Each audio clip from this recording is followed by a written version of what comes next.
The U.S. nuclear triad consists of three legs, if you will. The first being the United States Air Force's bomber fleet, so very large planes that can drop very large and heavy bombs anywhere in the world. The second leg is the intercontinental ballistic missile. Currently the Minuteman III, soon to be replaced by something called Sentinel.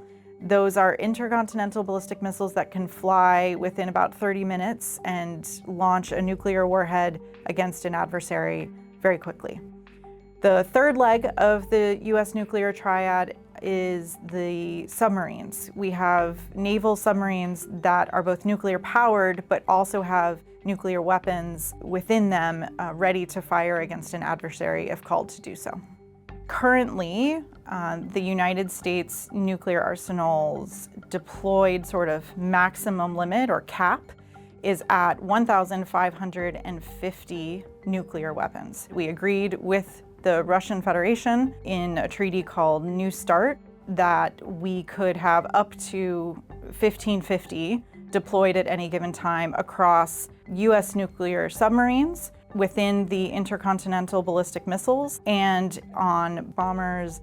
The U.S. nuclear arsenal is intended to defend the United States and to defend U.S. national security interests. The policy is called Deterrence, the idea being that we ourselves, the United States, have a number of nuclear weapons, enough nuclear weapons, in fact, to target our main adversaries' nuclear weapons, and in so doing, make sure that those adversaries actually never fire their weapons against us. So the purpose of U.S. nuclear weapons in policy and in practice is national defense, but national defense of a particular strategic type.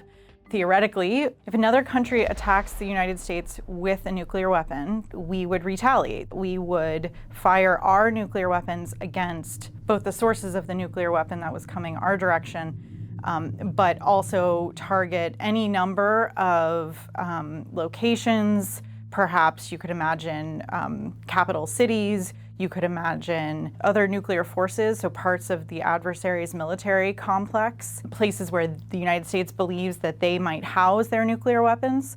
Now, in the United States, only the president gets to make that decision. That president can seek out advice and counsel from others, like their immediate advisors. They could go to Congress if they so chose.